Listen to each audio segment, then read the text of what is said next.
मुझे समझ नहीं आ रहा कि अब क्या करूं। ये सब मेरी गलती है। विद्या बात कर ही रही थी कि तभी पानी का बहाव बहुत तेज हो जाता है और घर की दीवार गिरकर टूट जाती है।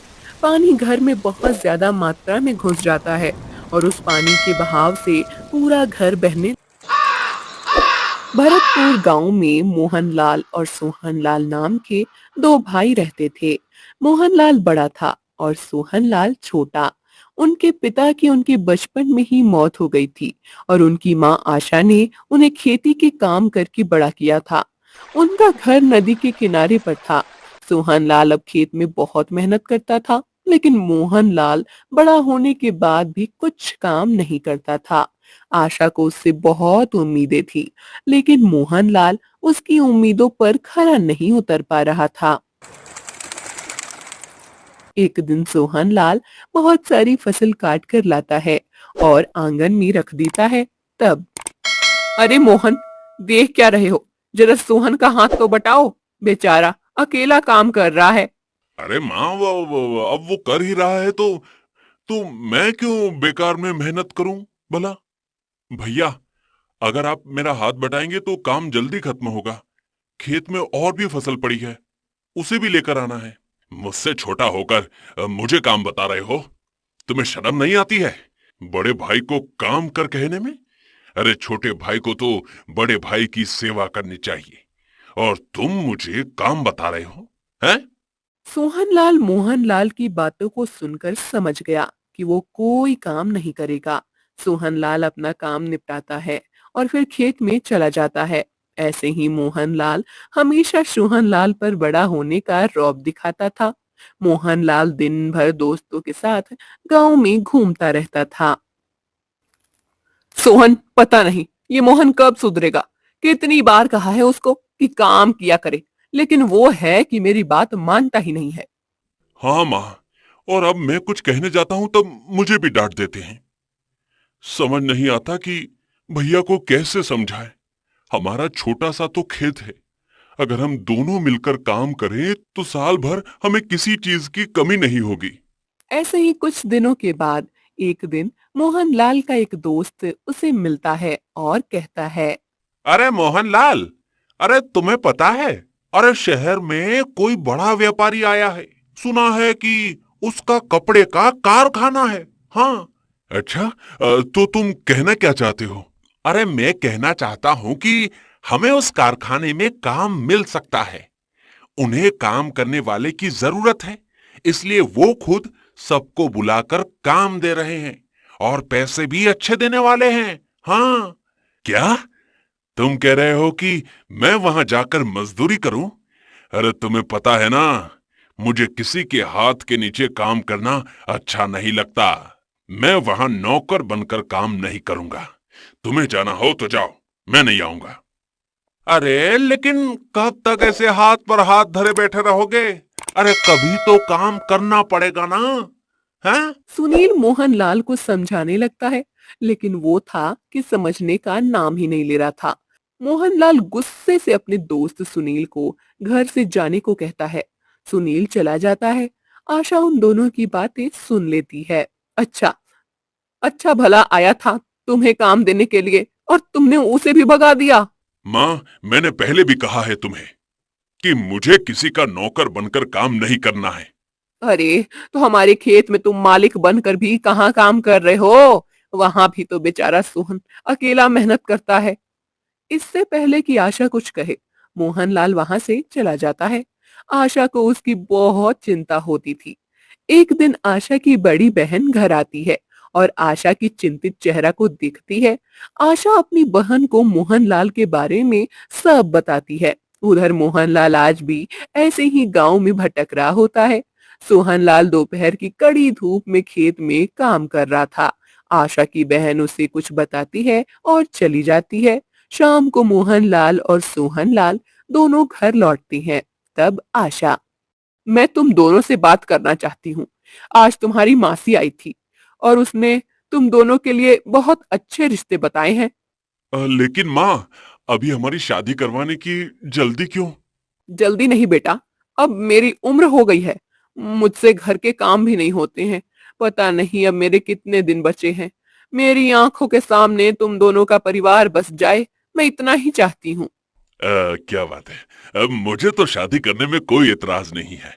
वैसे भी मैं बड़ा हूँ, सोहन से पहले मेरी ही शादी होनी चाहिए, है ना? आशा खुश हो जाती है। वो सोच ही रही थी कि शादी के बाद मोहनलाल सुधर जाएगा। अपनी बहन की मदद से आशा दो अच्छी लड़कियां देखकर दोनों की शादी करवा देती है। दोनों बहुएं गृह प्रवेश करके घर में आ जाती हैं। कुछ दिन बीत जाते हैं। मोहनलाल की पत्नी विद्या और सोहनलाल की पत्नी संध्या दोनों बहनों की तरह रहती थी। विद्या देखती है कि सोहनलाल रोज सुबह जल्दी उठकर खेत में जाता है, वहीं मोहनलाल देर तक सोया पड़ा रहता है। कुछ दिनों तक ये देखने के बाद एक दिन, सुनिए, आप कुछ काम क्यों नहीं करती हैं? देवर जी तो रोज सुबह खेत में जाकर कितना काम करते हैं और आप उनकी मदद भी नहीं करते। अब तुम मुझे मत सिखाओ कि मुझे क्या करना है। अरे सब ने तंग कर दिया है मुझे कह कह के कि कुछ काम करो। अरे पहले माँ तंग करती थी और अब तुम आ गई हो। अरे मुझे अच्छा नहीं लगता खेत में जाकर मिट्टी और धूप में शरीर को तपाना, नहीं लगता मुझे। ठीक है, खेत में न सही तो कहीं नौकरी तो कर लीजिए। ये छोटे भाई की कमाई पर बैठकर खाना अच्छा लगता है क्या? क्या मैं छोटे भाई की कमाई पर खाता हूँ? अरे ये क्या कह रही हो तुम? वो खेत हमारा पुश्तैनी है, उस पर मेरा भी उतना ही हक है जितना सोहन का। इसलिए मैं अपने हक की ही खा रहा हूँ, समझी? मोहनलाल विद्या पर गुस्सा करके चला जाता है। आशा उसके पास आती है और उसे कहती है कि इसे कुछ कहने का कोई फायदा नहीं है। विद्या अपनी जिम्मेदारी समझकर घर के बाकी काम करने लगती है। आंगन में झाड़ू लगाना, जानवरों को गोबर उठाना, खाना बनाना, सब काम अकेली विद्या करने लगती है। सोहनलाल अकेला खेती में फसल उगाकर घर का खर्चा चलाता है। ये उसे अच्छा नहीं लग रहा था, लेकिन वो बेचारी अपने पति को समझा नहीं पा रही थी। भाभी, आप अकेली क्यों सब काम कर रही हैं? मुझे भी कुछ करने दीजिए। नहीं, तुम जाकर आराम करो। संध्या को समझ नहीं आता कि विद्या ऐसा क्यों कह रही है। आशा शब्द देख लेती है और समझ जाती है कि घर के खर्चे बढ़ने लगते हैं। सोहनलाल खेत में अपना खून पसीना बहाकर बहुत मेहनत कर रहा था। आशा और संध्या के साथ विद्या भी सोहनलाल की मेहनत को देख रही थी। इस बार सोहनलाल की मेहनत से बहुत ज्यादा फसल आती है। सोहनलाल फसल बेचकर बहुत पैसा कमाता है। मोहनलाल को कुछ गांव वाले बताते हैं कि इस बार सोहनलाल को नोटों की बहुत गड्डियां मिली हैं। ये बात सुनकर मोहनलाल घर आता है और सोहन, सुना है कि इस बार फसल बहुत अच्छी आई थी। हाँ भैया, फसल तो इस बार बहुत अच्छी आई है। इसका मतलब है कि तुम्हें पैसे भी बहुत अच्छे मिले होंगे। हाँ, मिले तो हैं। तुम्हें जो पैसे मिले हैं उसका आधा हिस्सा मेरा है। ये सुनकर मोहनलाल अब गुस्सा हो जाता है। आधा हिस्सा आपका कैसे हो गया? खेत में मेहनत मजदूरी तो मैंने अकेले ने की है, लेकिन वो खेत और घर मेरा भी तो है। हाँ, आपका भी है, लेकिन आज तक आपने किया क्या है इस घर और खेत के लिए? अरे घर की हालत देखिए कैसी है, छत कितनी टूट चुकी है। मैं दिन भर खेत में काम करता हूँ, लेकिन आपने कभी ये तक नहीं सोचा कि घर के ही कुछ काम कर लूं। काम करता हूँ और आप आधा हिस्सा मांगने आ गए। आपको थोड़ी भी शर्म नहीं आती? हाँ। सोहनलाल की इस बात पर मोहनलाल गुस्से से लाल हो जाता है। वो सोहनलाल को भला बुरा कहने लगता है। दोनों में बहुत बड़ा झगड़ा हो जाता है। आशा बीच में आकर दोनों को शांत करने की कोशिश करती है, लेकिन दोनों भी उसकी बात नहीं सुनते हैं। संध्या और विद्या दोनों चुप रहकर दोनों भाइयों का तमाशा देख रही थी, लेकिन वो भी कुछ कह नहीं पा रही थी। सोहनलाल ने देखा कि अब मोहनलाल सुनने की स्थिति में नहीं है। तब बस हो गया भैया, अब पानी सर से ऊपर चला गया है। अब मैं आप जैसे आलसी आदमी के साथ और नहीं रह सकता। मैं संध्या और माँ के साथ जल्दी ही दूसरे घर चला जाऊंगा। और हाँ, इन पैसों में से एक भी पैसा आपको नहीं मिलेगा। आप इस टूटे हुए घर में रहिए, तब आपको समझ आएगा कि समय पर मेहनत ना करने की सजा क्या होती है। सोहनलाल गुस्से में अंदर चला जाता है। संध्या, विद्या और आशा को समझ नहीं आ रहा था कि अब वो क्या कहे। विद्या मोहनलाल को समझाने की कोशिश करती है, लेकिन वो उसे ही दो बातें सुनाकर चुप करा देता है। कुछ दिनों के बाद सोहनलाल एक बड़ा घर बना लेता है और आशा और संध्या के साथ उस घर में रहने चला जाता है। उस बड़े घर में जाकर आशा को खुशी तो होती है, लेकिन मोहनलाल के बर्ताव से उसे बहुत दुख होता है। अब उस पुराने घर में विद्या और मोहनलाल रहने लगते हैं। अभी भी मोहनलाल में कोई सुधार नहीं हुआ था। बारिश का मौसम शुरू हो जाता है और उस टूटे घर की छत टपकने लगती है। सुनिए जी, छत टपकने लगी है। हाँ, देख रहा हूँ। जब बारिश बंद हो जाएगी, छत टपकना भी बंद हो जाएगी। इतनी चिंता मत करो। मोहनलाल बेफिक्री से कहता है। रात हो जाती है और अब बारिश बहुत ज्यादा बढ़ जाती है। आसमान में काले बादल गरजने लगते हैं और बिजलियां कड़कने लगती हैं। नदी में पानी का स्तर बढ़ने लगता है और विद्या के मन में डर बैठने लगता है। उधर सोहनलाल के पक्के और बड़े घर में बैठकर भी आशा को मोहनलाल के घर की चिंता होने लगती है। तेज बारिश की वजह से नदी में उफान आ जाता है और नदी का पानी अपने किनारों को उड़ेल कर बहने लगता है। विद्या और मोहनलाल उस गरजते हुए बादल और कड़कती हुई बिजली को देखकर अब मोहनलाल का दिल भी बैठने लगता है। टपकती छत से बारिश की बूंदें इतनी तेजी से घर के अंदर आ रही थीं कि दोनों घर के अंदर बैठकर भी पूरे भीग चुके थे। विद्या कांपते हुए कहती है, सुनिए जी, नदी उफान पर बह रही है। पानी अब घर के अंदर आने लगा है। पानी का बहाव इतना तेज है कि हमारा घर टूट कर गिर जाएगा। हमें कुछ करना पड़ेगा। तुम ठीक कह रही हो। मुझे पहले ही तुम्हारी बात सुन लेनी चाहिए थी। अब मुझे समझ नहीं आ रहा कि अब क्या करूं। ये सब मेरी गलती है। विद्या बात कर ही रही थी कि तभी पानी का बहाव बहुत तेज हो जाता है और घर की दीवार गिरकर टूट जाती है। पानी घर में बहुत ज्यादा मात्रा में घुस जाता है और उस पानी के बहाव से पूरा घर बहने लगता है। उस पानी के साथ विद्या और मोहनलाल भी बहने लगते हैं। अंधेरे और तेज बारिश में वो दूर तक बह जाते हैं। तभी एक बड़े पेड़ से विद्या टकराती है। मोहनलाल ने विद्या का हाथ पकड़कर रखा था। विद्या उस पेड़ को पकड़ लेती है और मोहनलाल से कहती है, हम इस पेड़ पर बैठ जाते हैं। अब यही पेड़ हमें बचा पाएगा। चलिए हम पेड़ पर चलते हैं। अब दोनों उस पेड़ पर चढ़कर बैठ जाती हैं। सुबह तक तेज बारिश बरसती रहती है। सुबह होने के बाद बारिश थोड़ी रुक जाती है और पानी का बहाव भी थम जाता है। विद्या और मोहनलाल रात भर पेड़ पर बारिश में भीग रहे थे, इसलिए दोनों भी ठंड से कांप रहे थे। दोनों जैसे तैसे पेड़ से नीचे उतरते हैं और अपने घर के पास जाते हैं। घर की हालत देखकर तो विद्या को रोना आता है। तब मुझे पहले ही घर की मरम्मत करवा लेनी चाहिए थी। हाँ, लेकिन हमारे पास पैसे कहाँ थे? वो भी तो मेरी ही वजह से हुआ है। माँ ने मुझे कितना समझाया था कि कुछ काम करो, मेहनत करो, लेकिन मैंने कभी भी उनकी बात नहीं मानी। सब मेरी ही गलती है, लेकिन अब मैं मेरी गलती को सुधारूंगा। तुमने मुझे समझाने की बहुत कोशिश की थी, लेकिन मेरी वजह से सब बेकार हो गया। अब आपको आपकी गलती समझ आ गई है, यही बहुत है। अब हम दोनों मिलकर घर की हालत ठीक करते हैं। आप कहीं जाकर कुछ भी काम कीजिए, जो भी पैसे मिलेंगे उससे हम घर बनवा लेंगे। दोनों मिलकर घर की छत को ठीक करते हैं और टूटी हुई दीवारों को गोबर और मिट्टी से लेप देते हैं। अच्छा तो नहीं, लेकिन सर छुपाने के लिए उनका झोपड़ा तैयार हो जाता है। अब बारिश पूरी रुक गई थी, लेकिन रात भर की बारिश ने मोहनलाल की जिंदगी को तहस नहस कर दिया था। मोहनलाल गांव में घूमकर सबके पास काम मांगता है, लेकिन सब उसके आलसी स्वभाव को जानते थे, इसलिए कोई भी उसे काम नहीं देता है। फिर मोहनलाल गांव के ही एक धनिक हंसराज के पास आता है। हंसराज सेठ जी, मुझे काम की बहुत जरूरत है। आपके पास जो कुछ भी काम होगा मुझे बता दीजिए, मैं कर दूंगा। झाड़ू लगानी है या कपड़े धोने हैं, जो भी हो बता दीजिए। बस मुझे कुछ भी करके पैसे चाहिए। अरे अरे जरा रुको। अरे मुझे कुछ कहने का मौका तो दे।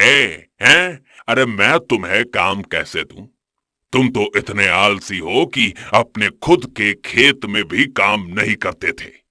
तुम्हारे भाई ने उस खेत को कितना उपजाऊ बनाया है, और तुम तो कभी खेत में दिखे भी नहीं हो।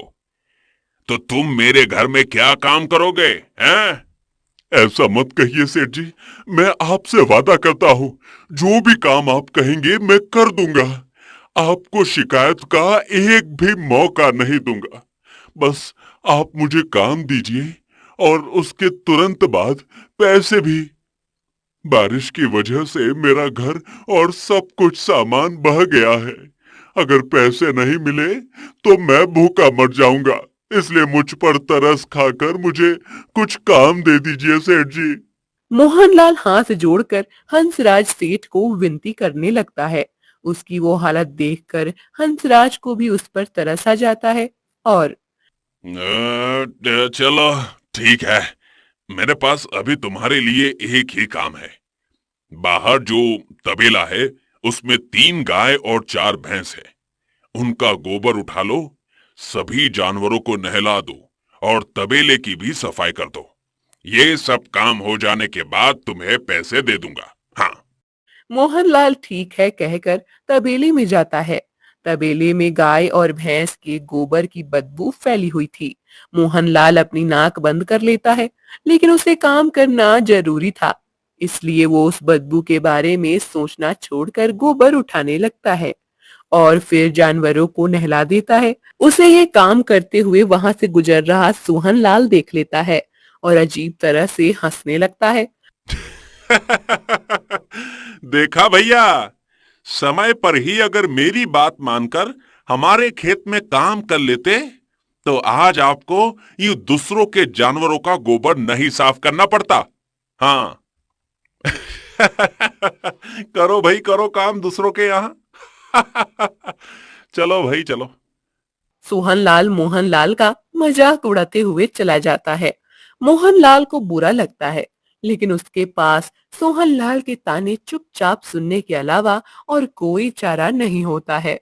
वो दिन भर मेहनत करता है और फिर हंसराज सेठ उसे पैसे दे देते हैं।